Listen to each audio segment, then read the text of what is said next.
Welcome to our YouTube broadcast, Simply the Bible, as we are going on this journey through the entire New Testament. We are in the Gospel of Mark today. What an amazing time it had been. Jesus had taken Peter, James, and John to the top of a high mountain where they saw Jesus transfigured before them. His face shone like the sun, and his clothes became whiter than any bleach could make them. Elijah and Moses appeared with them. Finally, a cloud of glory came and overshadowed them all. And they heard a voice from the cloud saying, "This is my beloved Son, hear him." They had witnessed the glory of the Lord as he will appear when he comes to rule on the earth as the Messiah. They would never forget that awesome day. But then Jesus and these three disciples came down the mountain to the valley below. We continue in Mark chapter 9, verse 14. And when he came to the disciples, he saw a great multitude around them and scribes disputing with them. Immediately when they saw him, all the people were greatly amazed, and running to him, greeted him. And he asked the scribes, "What are you discussing with them?" Jesus came down from the mountain only to find a dispute going on.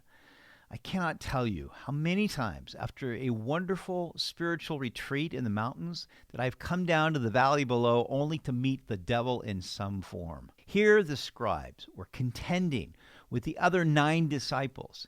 A great crowd had gathered around them, and when they saw Jesus, all the people were amazed, and they ran up to him. Now, that Jesus had arrived, they probably were wondering how he would handle this situation. So Jesus asked one of the scribes, "What are you discussing with them?" The scribes probably had come from Jerusalem to evaluate and decide if Jesus really were legit or if he was misleading the people. Then one of the crowd answered and said, "Teacher, I brought you my son who has a mute spirit, and wherever it seizes him, it throws him down. He foams at the mouth, gnashing his teeth, and becomes rigid. So I spoke to your disciples that they should cast it out, but they could not." The father of this boy stepped forward, explaining the situation to Jesus. His son was possessed by an unclean spirit, and this made him mute.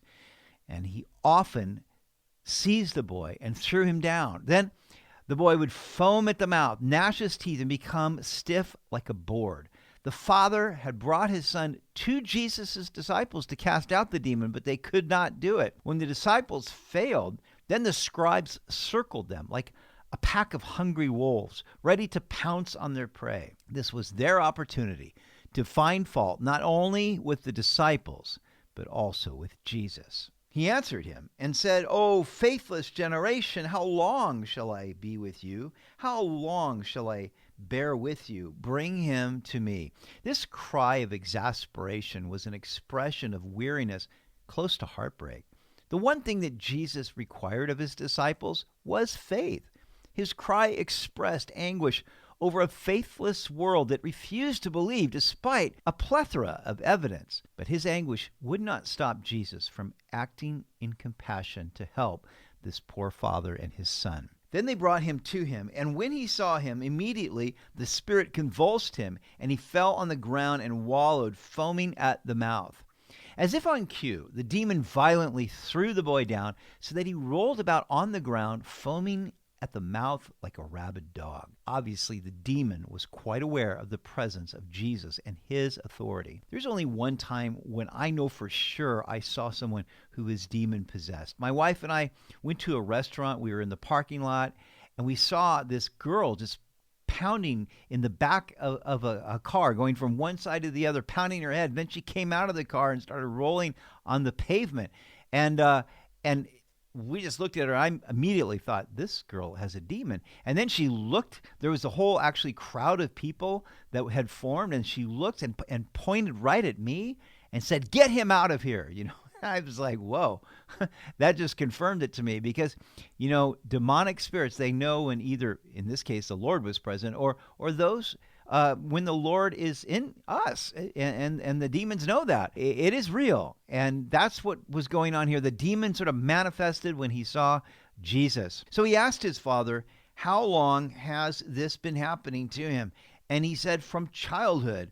And often he has thrown him both into the fire and into the water to destroy him. But if you can do anything, have compassion on us and help us. Jesus questioned the father about how long this had been happening. Ever since he was a child, the demon had thrown him into the fire and water to try to destroy him. And this just shows the violent and wicked intentions that Satan has against people. You see, he cannot get to God, so he seeks to destroy those who are made in his image.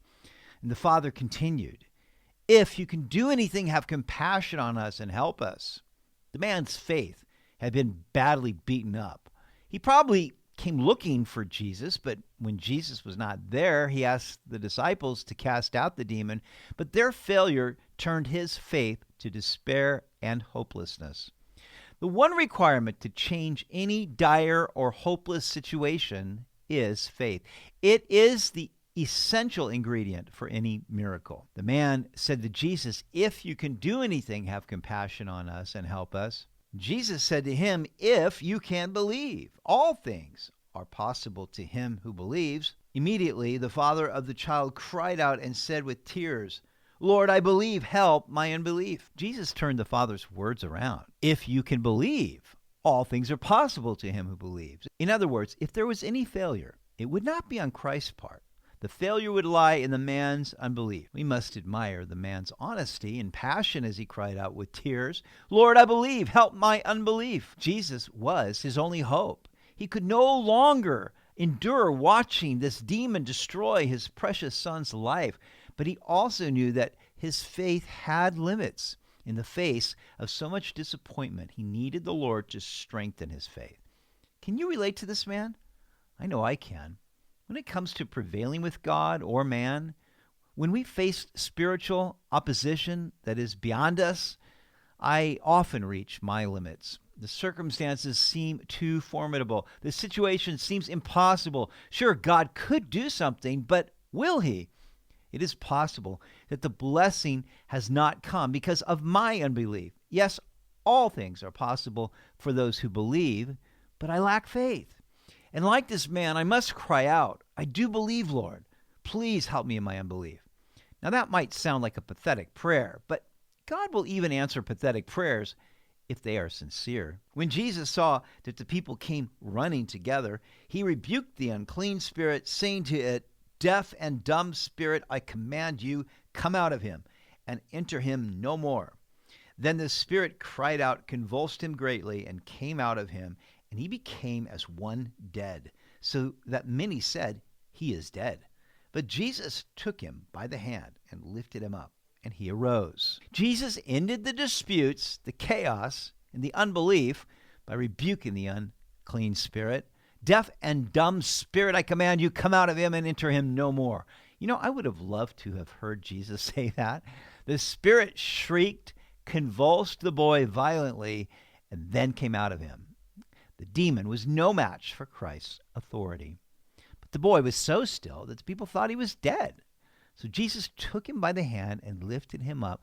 He was now in his right mind, and no doubt with many tears the father embraced his son. And when he had come into the house, his disciples asked him privately, why could we not cast it out? So he said to them, this kind can come out by nothing but prayer and fasting. The disciples were disturbed by this. I mean, earlier Jesus had given them power to cast out demons, so why couldn't they do it this time? Matthew recorded that Jesus answered them saying, because of your unbelief. That is why earlier he cried out, O faithless generation, how long shall I be with you? The disciples lacked the faith that Jesus had, but there was another reason. This kind could only come out by prayer, and nearly all major ancient Greek manuscripts add the word fasting. There are levels of authority in Satan's kingdom. Paul wrote to the Ephesians about rulers, authorities, cosmic powers, and spiritual forces of evil in the heavenly places. Evidently, this unclean spirit had greater power to resist than the demons the disciples had previously encountered and cast out. What is the role of prayer and fasting anyway? It is to set aside the normal appetites and needs of the flesh, to concentrate on binding Satan and his work in the spiritual realm. Satan and his minions are not afraid really of us, but they are greatly afraid of Jesus. He is the stronger one who binds the strong man and delivers his possessions. Prayer in the name of Jesus Christ and fasting is a 1-2 punch against the powers of darkness and is required to tear down certain spiritual strongholds.